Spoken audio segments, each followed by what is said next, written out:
que seria uma obsessão espiritual? O que é um obsessor? Seria a presença de um espírito puramente maléfico intervindo em nossas vidas, buscando dominação ou algum tipo de vingança? Ou seria um espírito ruim querendo nos fazer o mal? Ou um perseguidor implacável e rancoroso por algo que fizemos em outras vidas? Ou um espírito que tem afinidades com nossos vícios, com nossos pensamentos e atitudes negativas? Ou ainda um espírito sofredor que se aproxima por alguma afinidade e acaba por influenciar negativamente? Nesse módulo vamos falar sobre obsessão. Buscaremos informações para compreender o que é a obsessão, o que é um obsessor e como ocorre a obsessão. Olá, iniciaremos esse módulo com a apresentação de um dos contos do livro Sublimação, psicografado por Ivone do Amaral Pereira. O livro Sublimação traz 6 contos, 4 narrados pelo espírito Leon Tolstói e 2 pelo espírito Charles. Nós vamos apresentar, para iniciar esse módulo, um resumo do primeiro conto, que tem o título Obsessão e é narrado pelo espírito Leon Tolstói. Em 1907, Katia Andreevna está em um hospital psiquiátrico de Moscou, onde foi colocada pelos seus parentes, e escreve para Aglaida Petrovna relatando o que lhe acontecera, explicando primeiramente que estava lúcida e raciocinando, e por isso não estava louca, pois na opinião dela, loucos não pensam e nem amam. Porém relata que tem visões daqueles que já morreram, e estava abalada pela morte do noivo Theodor Theodorovitch, durante uma caçada de urso, quando acidentalmente levou um tiro de carabina no peito. Diz na carta que começou a ver o noivo falecido a chamá-la, dizendo que havia sido enterrado vivo e que por isso ela tentou retirá-lo do túmulo. Ela o enxergava com metade do corpo saindo da sepultura, sem poder erguer-se. Pediu primeiro a sua família para ajudá-la nesse sentido. Depois resolveu ir sozinha, com uma enxada, uma pá e uma picareta. Ao tentar remover o corpo de Theodor do sepulcro, ela foi impedida por sua família. Porém, continuando a escutar o noivo chamando, faria uma nova tentativa de retirá-lo do túmulo. Ele, por sua vez, já estava percebendo o seu estado e queixava-se que estava meio vivo e meio morto, achando que era feitiçaria de algum inimigo. Nessa nova tentativa de libertá-lo, ao chegar ao cemitério, Katia pegou uma enxada ali largada e começou a cavar, mas foi surpreendida pelo guarda do local, que tentou impedi-la e que acabou sendo agredido por ela. Sua família resolveu então encaminhá-la ao hospital psiquiátrico. Assim, Katia, no hospital, por meio da carta, pede a Aglaida que a auxilie para libertar o noivo. Aglaida responde a Katia tentando acalmá-la e esclarecê-la sobre o ocorrido. Explica a Katia que a alma é imortal, que Theodor continua a vida do espírito, que a confusão e a desorientação dele ocorreram pela morte de tê-lo encontrado esquecido das coisas de Deus, sem fé nem caridade em seu coração. Afirmou que conversara com Theodor no túmulo dele, mas em vez de usar uma enxada ou uma picareta, auxiliou Theodor com orações a Deus em sua intenção, explicando a ele em pensamento sobre o que se passava, levando esclarecimentos, e que ele aos poucos foi compreendendo os fatos, despertando do pesadelo da mente aparvalhada pelo trauma da morte violenta. Assim, foi libertando-se da perplexidade, aceitando o acontecimento da sua morte corporal inesperada, resignado do inevitável. Aceitou o ingresso no mundo dos espíritos, nossa verdadeira pátria, e até riu-se da própria ignorância, por se confessar encantado com a certeza de agora que possui uma individualidade imortal. Aglaida explicou que Katia tem o dom espiritual de ver, falar com os mortos, e com o esclarecimento de Theodor, esse não mais a perturbaria, facilitando sua volta à normalidade. Percebemos nesse conto do livro Sublimação que tanto Katia quanto Aglaida são médiums. Katia possui vidência e audiência, tipos de mediunidade, consegue ver, ouvir e falar com os espíritos. Relembrando o que vimos nos outros módulos sobre médiums, no segundo módulo, vimos que usualmente se chamam médiums aqueles que possuem uma mediunidade efetiva, a que vai além da influenciação espiritual. A mediunidade que chamamos de mediunidade ostensiva. Porém, no primeiro módulo, vimos também que todos temos algum grau de mediunidade, pois sabemos que nós somos espíritos encarnados. Quer dizer, somos espíritos e estamos, por um determinado tempo, no plano material. Estamos então interagindo e recebendo influências desses dois planos. Estamos sempre com interação constante com o plano espiritual nas influências positivas ou negativas que estamos recebendo. Mesmo aqueles que não possuem a mediunidade ostensiva estão recebendo influências espirituais. Como nos diz o Livro dos Espíritos, na questão 459, onde Allan Kardec, o codificador, pergunta: influem os espíritos em nossos pensamentos e em nossos atos? E respondem os espíritos elevados da codificação: muito mais do que imaginais. Influem a tal ponto que, de ordinário, são eles que vos dirigem. Exatamente por essas influências é que pode ocorrer a obsessão. Relembrando como funciona a sintonia que vimos no módulo 1. Na maioria das vezes agimos sob a influência de espíritos que se afinam com o nosso modo de pensar e de ser. Atraímos aqueles que se identificam com a qualidade de nossa emissão mental. Por nossa vontade, podemos aceitar ou não essas influenciações. É importante meditarmos no quanto somos influenciáveis e quão fracos e vacilantes podemos ser. A influência externa depende da nossa receptividade. Assim como podemos controlar a sintonia do rádio, também podemos controlar a nossa mente. A palavra obsessão é, de certo modo, um termo genérico, pela qual se designa essa espécie de fenômeno de uma ação persistente, de uma influência negativa de um espírito ou espíritos, atrasados ou maus, sobre outro espírito ou espíritos. O indivíduo passa para o outro lado da vida levando consigo os mesmos sentimentos e ideias que cultivou na Terra. Afeições e rivalidades, atos de bondade ou não, as mágoas, o desejo de vingança, a sensualidade, a revolta, tudo, enfim, permanece fazendo parte de seu íntimo. Existem, em grande número, espíritos que preferem permanecer do mesmo jeito e até acirrando sentimentos de ódio, de revolta, de mágoa, ao ponto de se vincularem mentalmente aos desafetos, aos que os prejudicaram, como também junto aos que antipatizam, ou até mesmo associando-se vibratoriamente aos que têm os mesmos vícios que cultivaram quando encarnados, com intenções de vingança ou de se satisfazerem com tais vícios, de encaminhá-los para o mal, ou pelo simples fato de quererem prejudicar as pessoas, por zombaria ou divertimento. Por que acontecem as obsessões?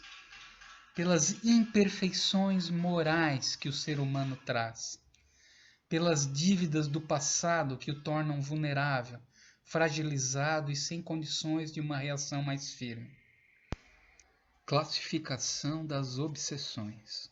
A obsessão apresenta caracteres diversos, que é preciso distinguir e que resultam do grau de influência, da natureza dos efeitos que produz e dos agentes envolvidos na obsessão. Quanto aos elementos da ação ou influenciação, quanto aos agentes da ação ou influenciação, pode ser assim classificado: de desencarnado para encarnado. É a ação persistente de um espírito desencarnado sobre um indivíduo encarnado. É a que mais se conhece. Mas existem outros agentes que podem estar envolvidos numa obsessão. Vejamos. De espírito para espírito.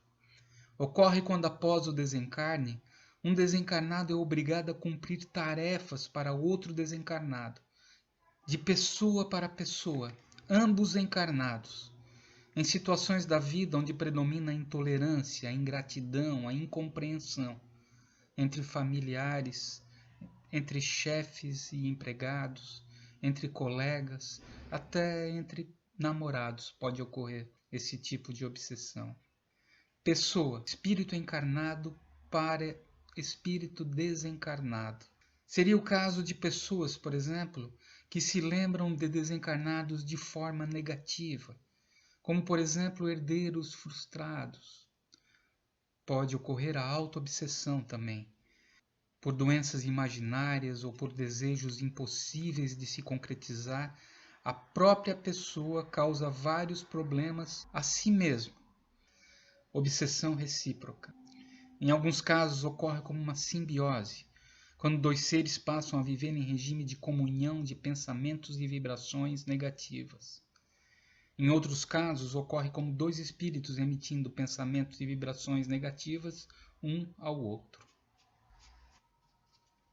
O que ocorreu no caso de Theodore e Katia? No caso do livro Sublimação, eram dois espíritos ligados a um sentimento e um compromisso. O retorno abrupto ao plano espiritual de Theodore levou o casal a terem sentimentos e pensamentos desequilibrados e negativos, como o de revolta, acentuado pelo estado de perturbação espiritual que Theodore estava passando após seu desencarne. Pela ligação que tinham e por esses pensamentos desequilibrados, iniciou-se uma obsessão recíproca, de desencarnado para encarnado e de encarnado para desencarnado. Pensamentos atormentados dele que chegavam a ela e dela que chegavam a ele, agravados por ela poder vê-lo e ouvi-lo, pela mediunidade ostensiva que possuía, e por lhe faltar um maior controle, uma educação e um maior conhecimento sobre sua mediunidade. Ela então acabou acreditando que poderia retirá-lo ainda vivo, ainda encarnado, do túmulo. Quanto ao grau de influência que os obsessores podem ter em relação ao obsidiado, temos a obsessão simples, que é comum e nos acontece frequentemente. Os espíritos obsessores, normalmente espíritos brincalhões e ignorantes, atuam em nossa mente causando fobias, dúvidas, temores, explorando nossas deficiências morais, nos incomodando com ideias infelizes. Ela começa com uma simples dúvida ou descrença, até a insegurança tomar conta de nossa vontade. Temos a fascinação, onde ocorre uma ilusão desenvolvida por hábeis obsessores. É a influência sutil, pertinaz e traiçoeira de espíritos espertos, ardilosos e hipócritas, atuando de maneira não perceptível, convencendo o indivíduo e induzindo-o a ações ridículas, comprometedoras e até mesmo perigosas, podendo atingir pessoas simples e ignorantes ou até mesmo pessoas inteligentes e instruídas. Na subjugação, o envolvimento dos espíritos obsessores produz a paralisação da vontade da vítima. A subjugação pode ser moral ou corporal. Na subjugação moral, a pessoa é levada a tomar decisões absurdas e comprometedoras, considerando-as sensatas. Na subjugação corporal, o obsessor provoca movimentos do organismo, controlando aquele que está sendo subjugado. Mais um vídeo do grupo Amigos da Luz, nos ensinando a doutrina espírita com humor. Nesse vamos refletir: quem pode nos prejudicar mais, um obsessor ou nós mesmos? Sem dúvida, a obsessão é um transtorno real e penoso para os espíritos envolvidos. Mas será que na maioria das vezes não somos nós mesmos a nos causar os maiores problemas, usando mal nosso próprio livre-arbítrio? Vídeo Obsessor. Como é que eu tô? Como é que você acha que eu tô?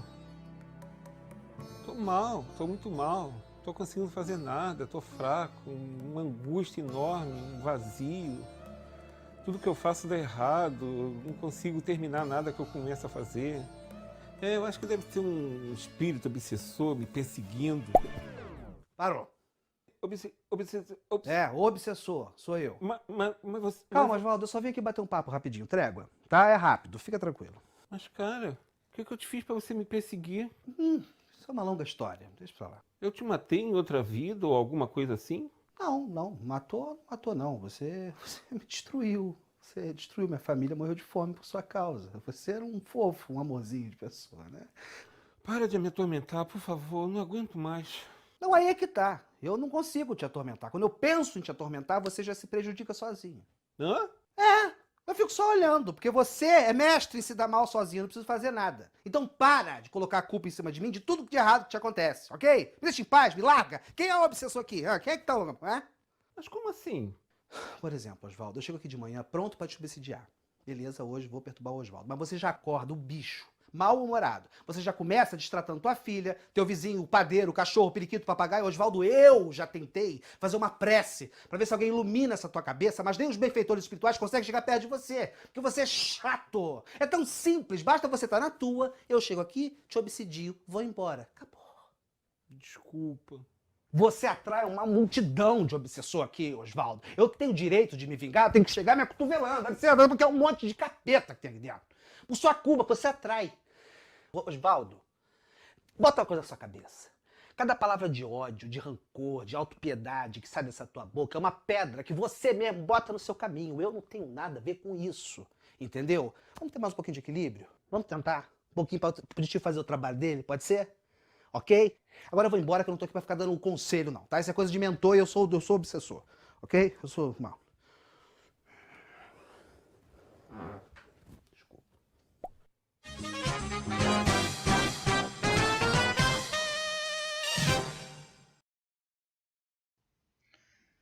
Nesse vídeo, o grupo Amigos da Luz nos exemplifica sobre autoobsessão e a obsessão de desencarnado para encarnado por vingança. E percebemos também obsessões pela sintonia com vibrações negativas que atraem espíritos afins, por pura invigilância. Mas quem é o obsessor? O obsessor é uma pessoa como nós, não é um monstro. Não é um ser puramente cruel, nem um condenado sem remissão. Não é um estranho a nós. É alguém que convivemos com laços afetivos, ou um ser desesperado pelas crueldades que recebeu. Enfim, o obsessor é um irmão enfermo e infeliz, que precisamos aprender a perdoar e amar.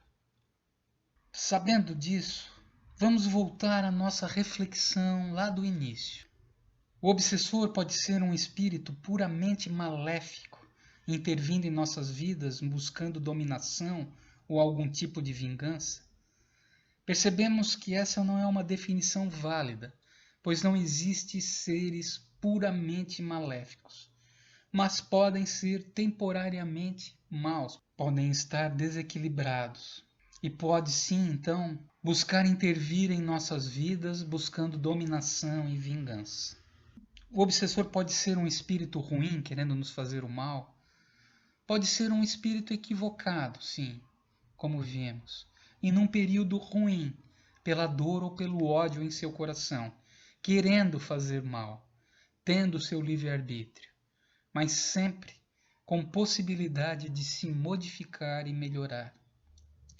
O obsessor pode ser um perseguidor implacável e rancoroso por algo que fizemos em outras vidas, em outras existências materiais.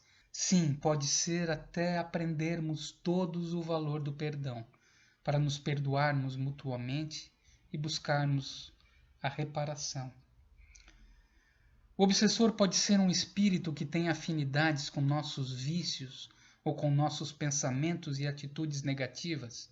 Sim, e é um instrumento para nos auxiliar a crescer, a largar esses vícios e melhorar nossos sentimentos e atitudes negativas. O obsessor pode ser um espírito sofredor, que se aproxima por alguma afinidade e acaba por nos influenciar negativamente? Sim, pode ser sim. Perto das outras definições, é bem mais difícil chamarmos essa como obsessão, pois é apenas um irmãozinho em sofrimento, mas pela negatividade que transmite, faz o mal de forma inconsciente, necessitando de preces, de carinho, de empatia, de compaixão e de caridade, assim como todos nós. Nem sempre a ação do obsessor é fria e calculista. Podem atuar desequilibrados pela dor, pela angústia e por sofrimentos. Vamos ver o exemplo de Divaldo Pereira Franco e a história de um obsessor, que ele chama de máscara de ferro. Durante muitos anos, o espírito me perseguia. E eu ficava perguntando-me, mas por que razão esse espírito me detesta? E perguntava-lhe porque eu via, e eu vejo, vis-a-vis. E ele me disse, por um crime que tu praticaste em 1526. E então eu entendi a razão desse ódio que durava 400 anos, por um mal que ele dizia que ele houvera feito. Muito bem, passaram-se os anos, e a sua animosidade contra mim era crescente. Ele me dizia assim, eu nunca te perdoarei. Eu trabalharei para que tu morras. E eu dizia zombeteiro, mas se morrer, não faz mal, você é morta. Por que eu vou ter medo da morte se você é uma prova que não existe a morte? Até que, por fim, um dia, esse espírito me disse assim, Divaldo, eu te detesto. A tua paciência não me convenceu. Mas tu me venceste pela paciência. Eu te vou deixar por uns tempos. E me deixou. No dia seguinte, quando eu acordei de novo o espírito, eu senti falta. Porque a gente sente falta até do mal. De repente eu me senti tão bem, digo, nossa, eu acho que eu vou morrer. Estou passando bem. E eu passei bem, passei bem, passei bem. Certo dia, o porteiro chamou-me.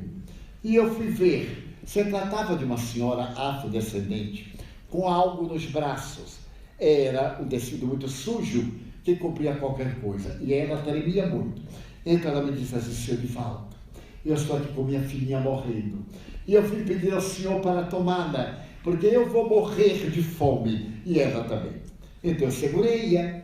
Da nossa porta até o nosso ambulatório médico. Nós temos um ambulatório médico com 16 especialidades. Eu a trouxe, são 80 metros, chamei o meu filho médico de imediato e começamos a aplicar soro. Eu coloquei a criança quando descobri. Era uma coisa fatal. Era uma criança trágica, miserável, magra.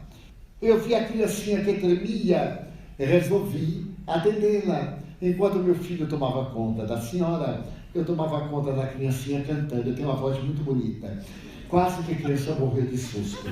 Mas então eu molhava o algodão no leite e passava no lábio, porque o estômago não estava acostumado. Então eu ia passando o leite no lábio. A criança ia lambendo, eu coloquei um pouco de mel. Meu filho foi me orientando, passamos a noite. No dia seguinte, outro veio para o meu lugar. A criança sobreviveu. Sobreviveu. Mas o importante é que, no momento quando eu a tomei dos braços, meu filho carregou a senhora, a criançada veio correndo atrás. Nesse momento em que eu vou andando, aparece-me quem? O espírito. Que eu chamava o máscara de ferro, porque o semblante dele não tinha emoção. Me apareceu vis-a-vis e me perguntou assim, tu vais amar a este monstro? Eu digo, mas você não melhorou nada, é um ser divino. Esta criancinha eu vou amar. Você me conhece, você sabe que eu vou amar. E por mais, se eu não descobrir a paternidade, eu vou adotar como filha. Não adotar, vou dar o meu nome, porque eu dei o meu nome a vários. Eles são meus filhos biológicos.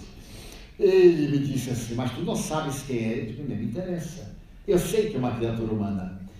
Notei que o espírito chorou pela primeira vez em 40 anos.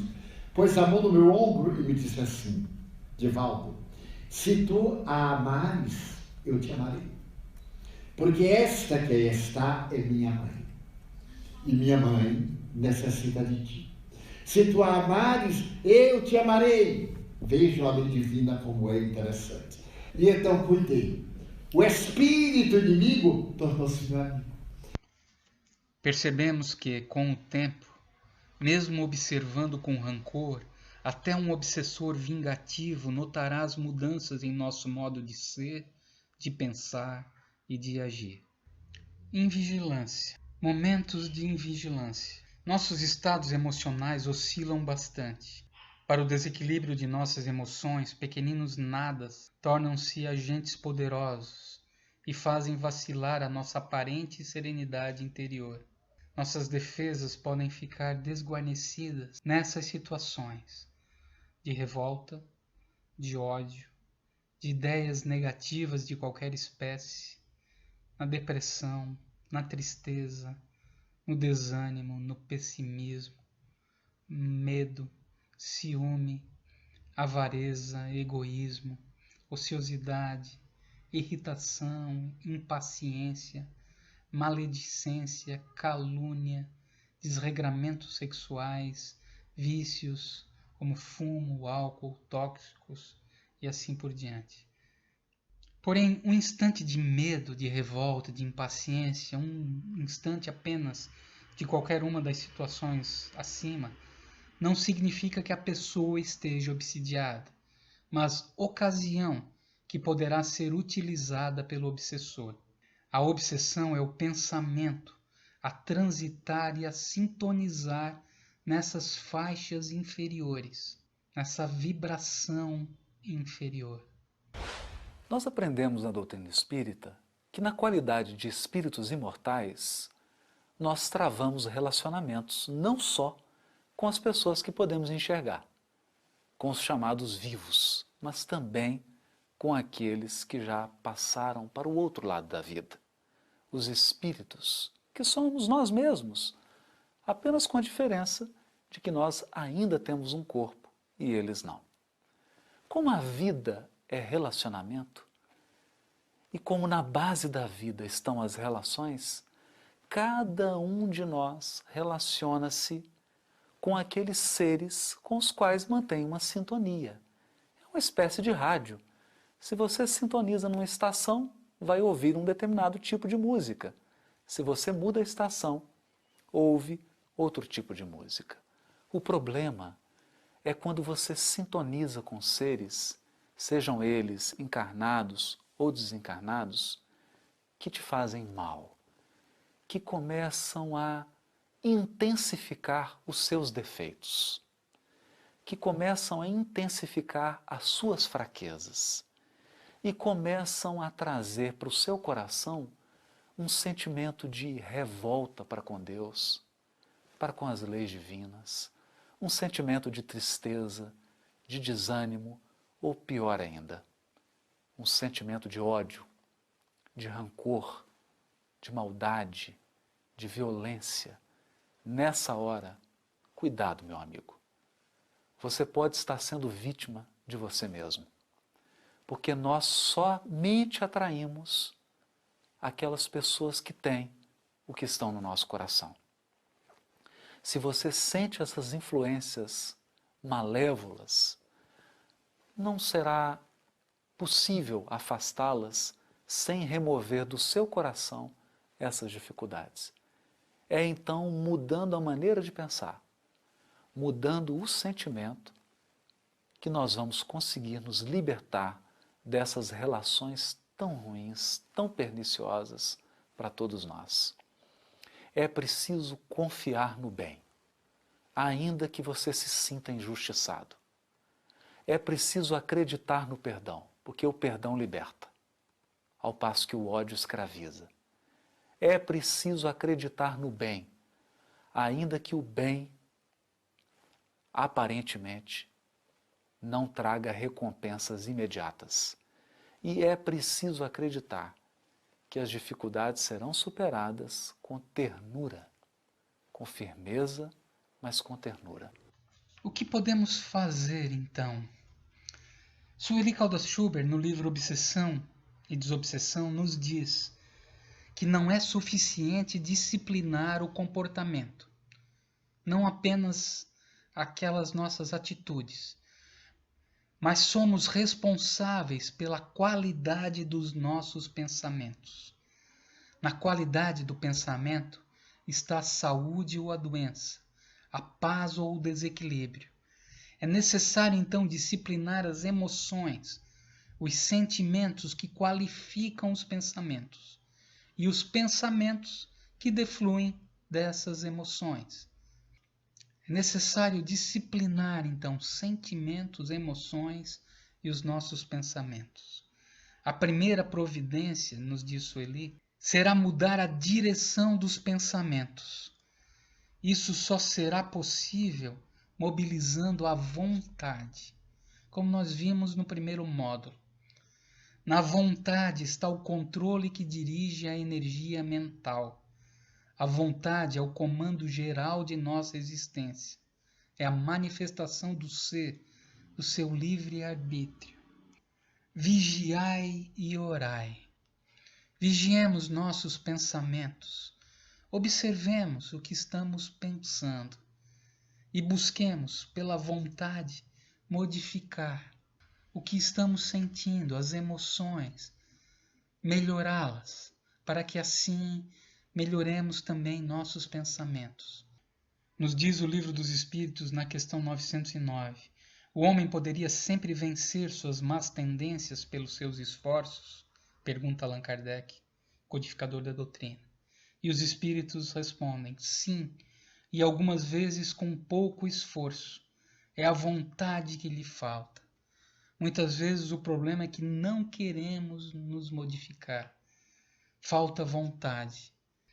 Assim nós podemos substituir as reflexões depressivas, mórbidas, de tédio, de solidão e de tristeza, por pensamentos contrários a esse estado interior, num exercício constante, olhar a vida com olhos otimistas, corajosos e, sobretudo, plenos de esperança.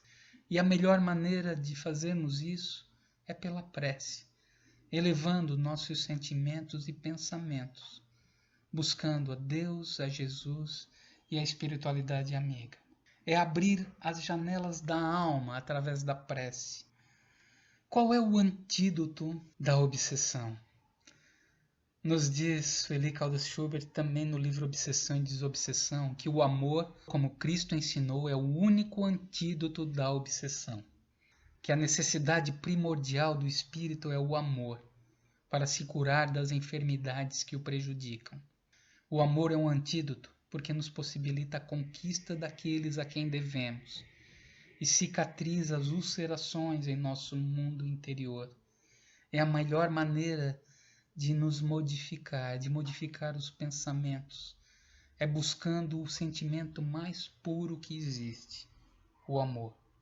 Lembrando-nos de que esse aprendizado começa no lar, com o parente difícil, com aqueles que nos fiscalizam, encarnados ou não, com o próximo mais próximo, que possivelmente é o obsessor de ontem, agora reencarnado bem perto. Deus, infinitamente bom, imploro a vossa misericórdia para o espírito que obsedia. Fazei-o entrever as divinas claridades, a fim de que ele veja o falso caminho em que está empenhado. Bons espíritos, ajudai-me a fazê-lo compreender que tem tudo a perder fazendo o mal, e tudo a ganhar fazendo o bem. Espírito que vos comprazeis em atormentar, escutai-me, porque eu vos falo em nome de Deus. Se quiserdes refletir, compreendereis que o mal não pode impor-se ao bem, e que não podeis ser mais forte do que Deus e os bons espíritos.